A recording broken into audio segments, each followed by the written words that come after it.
2024년 봄에는 1층과 또 본당 앞부분 그리고 실외 메인 계단에 리모델링이 있을 것입니다. 외부 메인 계단 쪽 공간이 무척 넓은데요. 충고가 높아서 사고의 위험이 있기 때문에 지금은 막아놓고 있습니다. 그러나 리모델링을 하면 안전과 미화에 신경을 써서 이곳도 활용 가능하도록 그런 공간으로 만들려고 합니다. 제 개인적인 생각으로는 저는 이곳을 야외 친교의 공간으로 삼으면 좋겠습니다. 따뜻한 날 이곳은 매우 쾌적합니다. 봄, 가을에 이곳에는 적당한 그늘이 있고 또 미풍이 있습니다. 그렇게 되면 1층은 다용도 공간 겸 식당으로, 식당의 이름은 제가 임의로 지어봤습니다. 행복 제자들 식당. 그리고 친교의 공간인 지층 외부 계단은 오손도손 덕화다방, 이렇게 줄여서 오덕화다방 이렇게 이름을 짓고 싶습니다. 행복 제자들 식당과 마찬가지로 네이버에서 덕이동 카페를 검색하면 오손도손 덕화다방, 오덕화다방이 검색되면 좋겠습니다. 다만 이곳은 주변 상권에 방해가 되지 않도록 봄, 가을 주일 예배 전후 시간에만 무료로 운영하면 좋겠습니다. 이것은 다만 저의 상상이고 희망사항일 뿐입니다. 지금 제가 드리고 싶은 말씀은 우리의 공동체, 우리의 코이노니아가 그런 분위기가 되면 좋겠다라는 것입니다. 오손도손 정이 있고 서로를 위하는 믿음의 덕이 있고 모든 성도가 편견 없이 화평한 그런 교회가 되고 싶다라는 말씀입니다. 오늘 본문은 우리가 어떤 공동체가 되어야 하는지를 가르쳐 주시는 말씀입니다. 오늘 본문을 통해서 우리에게 주시는 하나님의 음성을 듣기를 원합니다. 첫째로 오손도손 다방과 같은 교회가 되기를 원합니다. 그러한 가정이 되기를 원합니다. 그리스도인이 못 먹을 음식은 없습니다. 음식 자체로는 성스럽거나 스스로 속된 것이 없습니다. 그리고 생명이 없는 물체는 정신이나 의지가 없죠. 그렇기 때문에 선하거나 악할 수가 없습니다. 더구나 그것들은 스스로 무언가를 할 수 있는 능력이 없습니다. 로마서가 기록된 당시에는 시장에서 유통되는 고기들이 우상을 섬기는 신전에서 바쳐진 다음에 나온 것들이었습니다. 그래서 많은 그리스도인들이 그것을 먹는 것을, 고기를 먹는 것을 우상 숭배에 가담하는 것이라고 생각을 했습니다. 심지어 그거는 배교가 될 수 있다라고도 생각을 했습니다.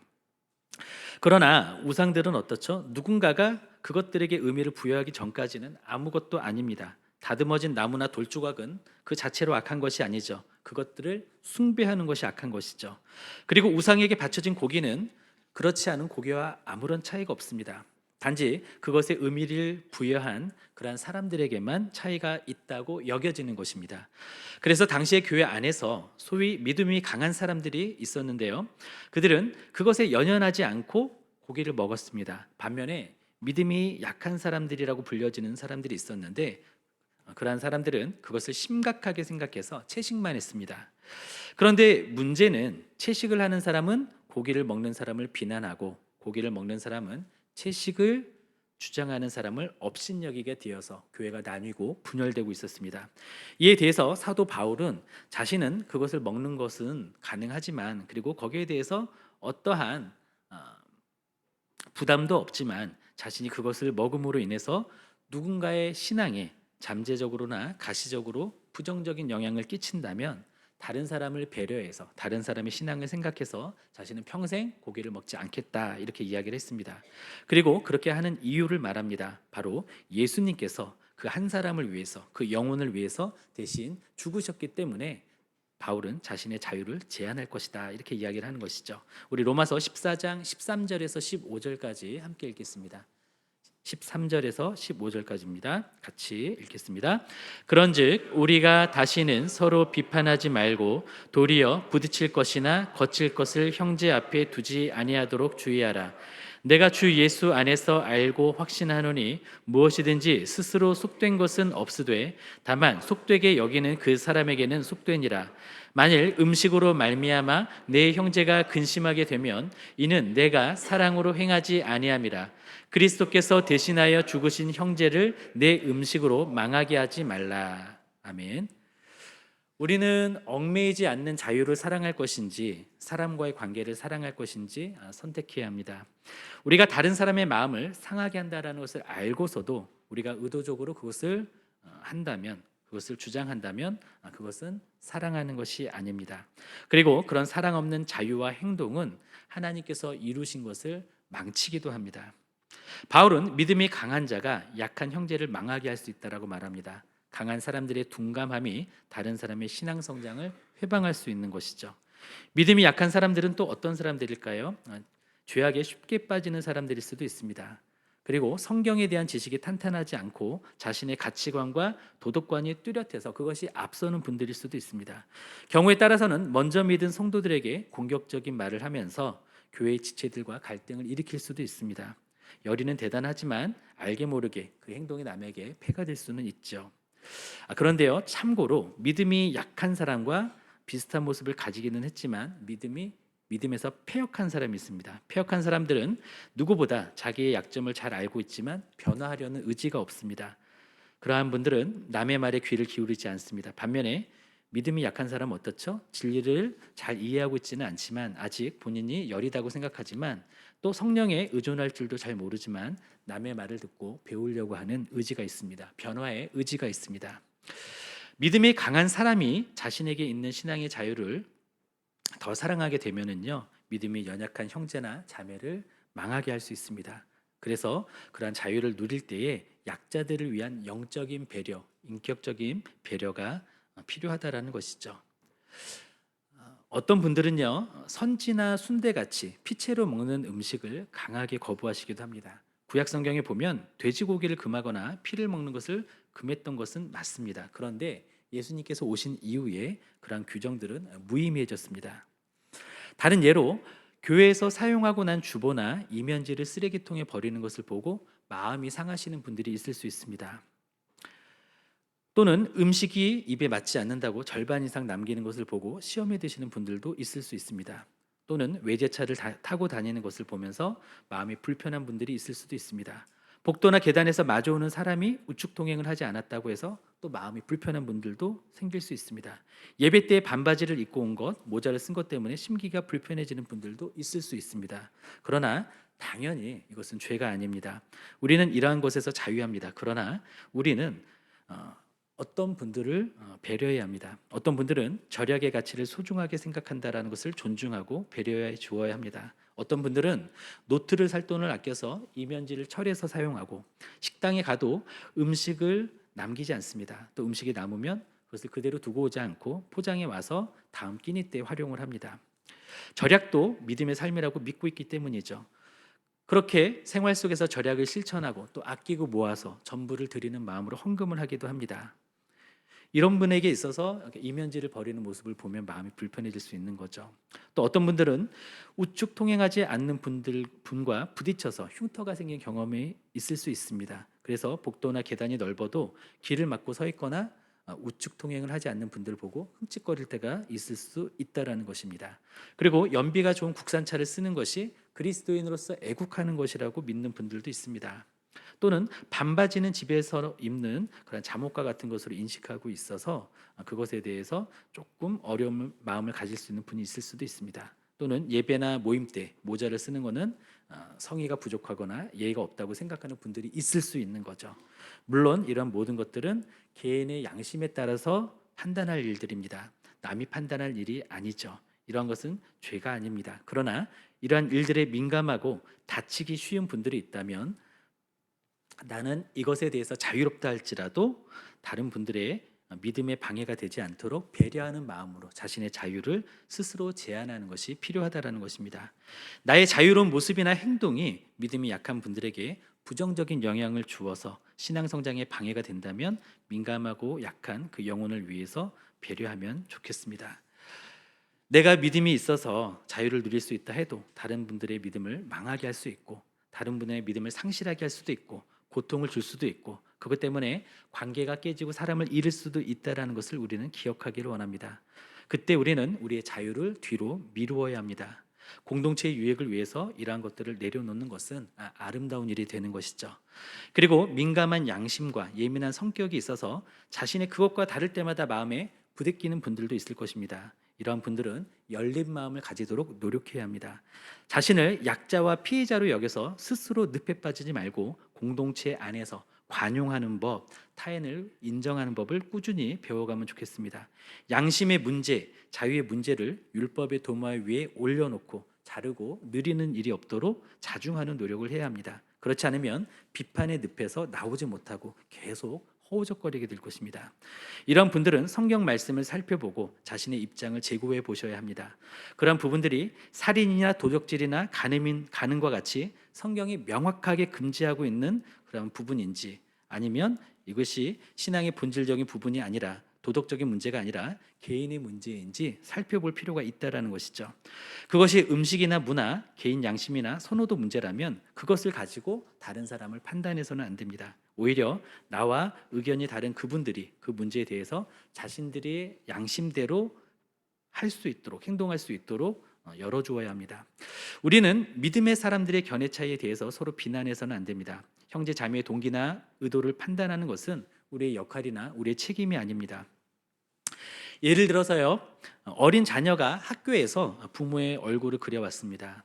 그 그림이 아주 정교하고 또 뛰어나지는 않겠죠. 그렇지만 분명 그 그림 안에는 아이의 사랑이 담겨 있습니다. 부모는 그것을 기뻐합니다. 우리는 그 그림에서 아이의 마음을 보고 선물로 받아들입니다. 그런데 누군가가 우리 자녀 앞에서 그 선물을 흠잡으면서 그건 선물도 아니라면서, 그건 그림도 아니라면서 함부로 말한다면 어떨까요? 부모로서 어떤 기분이 들까요? 하나님 아버지도 마찬가지십니다. 자녀가 사랑으로 바친 선물을 다른 형제가 이러쿵 저러쿵 판단한다면 하나님의 마음은 결코 좋을 리가 없다라는 것이죠. 오손도손은 정답게 이야기하거나 의좋게 지내는 모양을 뜻합니다. 우리는 서로 다르죠. 그렇지만 다르다고 해서 비난하거나 무시하지 않기를 원합니다. 서로가 서로를 인정하고 정겨운 모습으로 있기를 원합니다.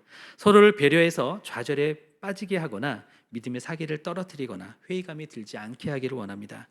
우리는 얼마짜리입니까? 바로 예수님짜리입니다. 예수님의 생명값으로 우리를 사셨기 때문에 우리는 예수님짜리들입니다.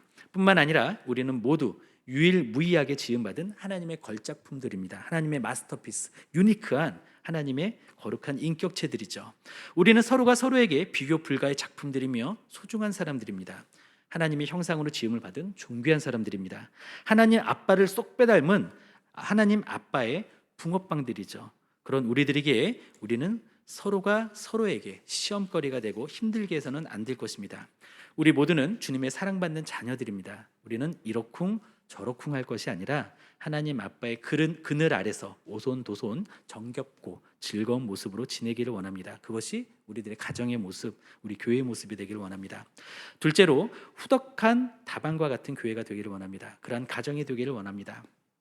신앙의 본질은 외적인 것에 있지 않습니다. 예수님은 말씀하셨습니다. 입으로 들어가는 것이 사람을 더럽게 하는 것이 아니라 입에서 나오는 그것이 사람을 더럽게 한다라고 하셨습니다. 우리는 최후의 날에 우리가 먹은 것이 아니라 우리 마음에서 키워내서 입으로 뱉은 것들에 대해서 주님께 대답해야 하고 그것에 대한 이유를 설명해야 됩니다. 하나님 나라의 백성들인 우리의 마음은 어떠해야 할까요? 후덕해야 합니다. 우리 로마서 14장 17절에서 18절까지 함께 읽겠습니다. 하나님의 나라는 먹는 것과 마시는 것이 아니요 오직 성령 안에 있는 의와 평강과 희락이라. 이로써 그리스도를 섬기는 자는 하나님을 기쁘시게 하며 사람에게도 칭찬을 받느니라. 아멘. 하나님의 나라는 어떤 곳인가요? 의와 평강과 희락이 있는 곳입니다. 화목제물이 되신 예수님의 은혜로 의롭다 칭함을 받은 우리들이 위로는 하나님과 옆으로는 지체들과 화평의 관계를 맺고 천국의 소망으로 희락을 누리게 되었습니다. 그런데 교회 안에 의와 평강과 희락이 사라져서 하나님 나라의 모습을 잃어버릴 때가 있습니다. 율법적인 모습으로 비본질적인 문제들을 규율화시켜서 밀어붙이는 분들이 생기고 또 그것에 반발하면서 그러한 의견 자체를 무시하는 모습이 생길 때 그러한 교회는 하나님의 나라가 아니라 살벌한 법정이 되는 것이죠. 우리는 서로에게 숨 쉴 수 있는 공간을 주어야 합니다. 다른 사람의 신념과 감성을 존중해 주어야 합니다. 고린도전서 10장에는 이렇게 말씀하십니다. 모든 것이 가하나 모든 것이 유익한 것이 아니요 모든 것이 가하나 모든 것이 덕을 세우는 것이 아니니 누구든지 자기의 유익을 구하지 말고 남의 유익을 구하라. 의와 평강과 희락을 동양적인 표현으로 줄여 말하라면 덕이라는 한 단어로 표현할 수 있을 것 같습니다. 덕의 사전적인 정의는 첫째로 도덕적, 윤리적 이상을 실천해 나가는 인격적 능력을 말합니다. 둘째로 공정하고 남을 넓게 이해하고 받아들이는 마음이나 행동을 뜻합니다. 셋째로 베풀어준 은혜나 도움을 의미합니다. 덕에는 도덕적인 이상과 기준이 있기 때문에 의를 추구하게 됩니다. 또 덕은 관계를 중시해서 남을 넓게 이해하고 받아들이려는 마음을 가지게 합니다. 그리고 덕에는 베품과 도움이 있기에 상호간에 기쁨이 되는 것이죠. 그래서 우리 모두는 후덕해지면 좋겠습니다. 좀 배가 나와도 좋습니다. 또 호빵맨이 되어도 좋습니다. 우리는 후덕하고 넉넉해지면 좋겠습니다. 까칠이, 투덜이의 모습은 버리고 후덕이가 되기를 힘쓰기를 원합니다. 셋째로 화목하고 평온한 화평한 다방과 같은 교회, 그러한 가정이 되기를 원합니다. 지난주에는 본질에는 일치를, 비본질에는 자유를, 그리고 김기현 장로님이 강조를 해주셨는데요. 이 모든 것의 사랑을, 그에 대한 말씀을 나누었습니다. 그리고 우리는 성경에 기록되지 않은 사안에 대해서는 각자의 신앙 양심을 존중해 주어야 한다고 결론을 내렸었습니다. 그리고 오늘 본문에서는 화평과 관련해서 양심의 문제를 다루고 있습니다. 우리 14장 19절 그리고 22절 23절 말씀을 함께 읽겠습니다. 그러므로 우리가 화평의 일과 서로 덕을 세우는 일을 힘쓰나니, 22절, 내게 있는 믿음을 하나님 앞에서 스스로 가지고 있으라. 자기가 옳다 하는 바로 자기를 정죄하지 아니하는 자는 복이 있도다. 의심하고 먹는 자는 정죄되었나니 이는 믿음을 따라 하지 아니하였기 때문이라. 믿음을 따라 하지 아니하는 것은 다 죄니라. 아멘. 양심은 무엇입니까? 사물의 가치를 변별하고 자기의 행위에 대하여 옳고 그름과 선과 악의 판단을 내리는 도덕적 의식을 말합니다. 줄여 말하면 주관적인 변별력과 판단 기준을 가진 도덕의식, 이렇게 표현할 수 있겠죠. 그렇기 때문에 각자에게 양심이 있습니다. 각자의 기준이 있습니다. 이것은 주관적입니다. 절대적이지 않습니다. 물론 우리는 절대적인 기준을 가진 성경 말씀에 대해서는 다른 의견을 갖지 않습니다. 그러나 성경에 없는 내용을 적용함에 있어서는 각자의 신앙 양심을 따르게 되는 것이죠. 그리고 그러한 각자의 신앙 양심에 대해서는 옳고 그름에 대해서 스스로가 하나님 앞에서 직고할 일이지 다른 사람이 그것을 판단해 줄 문제는 아닙니다. 그리고 어떤 분이 자신의 양심에 어긋나게 행동한다면 그것이 잘못된 행동은 아니라 할지라도 자신에게는 잘못된 것이라는 것을 우리는 알아야 합니다. 23절에 보니까 믿음을 따라 하지 않는 것은 다 죄다라고 말씀하시는데요. 예를 들면 성형수술을 하는 것은 죄가 아니죠. 그런데 어떤 여성분이 결혼을 했습니다. 그리고 아이를 낳았습니다. 그런데 아이가 엄마를 안 닮았습니다. 그제야 남편이 눈치를 챘습니다. 남편은 성형한 아내를 할지라도 충분히 이해할 만큼 아내를 사랑하고 있었습니다. 그런데 아내가 자신에게 솔직하지 않았다라는 사실 때문에 마음의 상처를 받았습니다. 아내도 성형은 죄가 아니라고 생각을 했습니다. 그러나 솔직히 말해야 한다라는 양심을 지키지 않았습니다. 그래서 그것이 죄가 되는 것이죠. 여기에서 죄는 성형 행위라는 팩트가 아니라 솔직하게 말하지 못한 동기가 죄가 되는 것입니다. 이와 마찬가지로 양심의 문제는 특정한 일을 하고 안 하고에 있지가 않습니다. 우리가 믿음으로 행하는지의 여부가 중요한 것입니다. 그리고 모든 죄의 중심에는 거짓이 있는데요. 성경은 만물보다 거짓되고 심히 부패한 것이 바로 사람의 마음이라고 말씀합니다. 죄는 단순히 먹고 마시는 식의 행동으로 정의하기 어렵습니다. 죄는 목록이 아닙니다. 우리는 목록 중에서 한두 개 혹은 여러 개를 잘 지키면 나는 하나님과 관계가 좋아, 믿음이 좋아, 내 신앙에는 문제가 없어, 이렇게 생각할 수 있지만 그거는 아니라는 것이죠. 혹은 하나님께서 금하신 목록을 대부분 범하지 않았다고 해서 자신을 의롭게 여겨서도 안 됩니다. 다른 사람을 또한 그러한 목록표에 대입해서 체크를 해서도 안 됩니다. 우리는 죄의 목록이 아니라 그런 행동이 비롯된 그 뿌리로 죄를 정의 내려야 합니다. 그리고 우리에게는 각자의 양심이 있습니다. 우리는 타인의 양심에 대해 평가할 자격이 없습니다. 그러나 우리는 자신의 양심에 대해서는 책임을 져야 합니다. 그래서 23절은 말씀하십니다. 믿음을 따라 하지 아니하는 것은 다 죄니라. 우리는 우리의 양심에 대해서는 민첩해야 하고 예리해야 합니다. 그러나 타인의 양심에 대해서는 판단하지 않기 위해서 좀 둔감하고 무뎌졌으면 좋겠습니다. 판단은 하나님께 맡기고 서로의 양심을 존중하고 우리는 인정해 주기를 원합니다. 양심을 판단하실 분은 하나님 한 분이시기 때문에 그렇습니다. 성경에서 금하거나 명령하지 않았을 경우에는 우리는 자신의 양심에 따라 행하고 각자의 양심에 가책을 받지 않도록 힘써야 합니다. 그러나 우리는 자신의 양심이 정한 견해를 남들에게 주장하거나 밀어붙여서는 안 됩니다. 물론 자신의 견해를 밝히는 것은 필요합니다. 그러나 논란이 될지 모르는 문제에 대해서 그것을 공동체 전체의 문제로 확대시키지 말아야 합니다. 자신의 양심으로 공동체의 화평을 깨뜨려서는 안 된다는 것입니다. 우리가 자신의 양심으로 다른 사람이나 공동체를 판단하고 바꾸려 할 때 우리는 화평을 깨는 사람이 됩니다. 화목하고 평온한 공동체를 분열시키게 됩니다. 양심은 소중한 것입니다. 그러나 개인의 양심을 일반화하고 강요하면 하나님께서 주시는 화평을 깨뜨릴 수 있다라는 것이죠. 우리는 하나님의 선을 구해야 합니다. 남의 유익을 구해야 합니다. 화평을 이루어야 합니다. 그렇게 하기 위해 우리가 해야 할 일이 있습니다. 사랑으로 서로 종노릇을 하는 것입니다. 갈라디아서 5장 13절에서는 이렇게 말씀합니다. 형제들아 너희가 자유를 위하여 부르심을 입었으나 그러나 그 자유로 육체의 기회를 삼지 말고 오직 사랑으로 서로 종노릇하라. 양심의 자유가 하나님의 역사를 방해할 때는 그 자유를 내려놓으라, 포기하라는 것이죠. 우리는 자기 양심에 다른 사람을 맞추려고 할 때 화평의 걸림돌이 될 수 있다라는 그러한 사실을 인지해야 합니다. 다른 사람의 양심이나 나의 그것과 다르게 될 때 또 어떤 분은 섭섭한 마음을 느낍니다. 왜 나를 이해를 못 해주지? 왜 내 마음과 같지 않지? 왜 내 생각과는 다르지?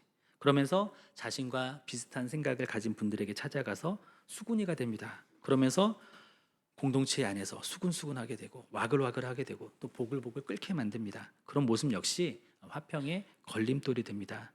우리는 섭섭이도 수군이도 아니라 깨끗한 양심의 화평한 사람이 되기를 원합니다.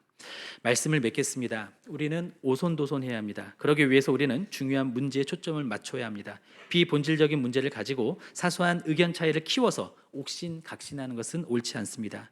이러한 차이를 줄이고 오손도손하기 위해서 좀 더 힘이 남아있는 분들이 좀 더 연약한 분들을 배려해야 합니다. 그것이 공동체의 온도를 좌우하게 될 것입니다. 앞선 분들은 다른 분들의 행복을 우선하기 위해 자신의 자유를 제한하는 모습, 사랑의 종된 모습을 취하시면 좋겠습니다.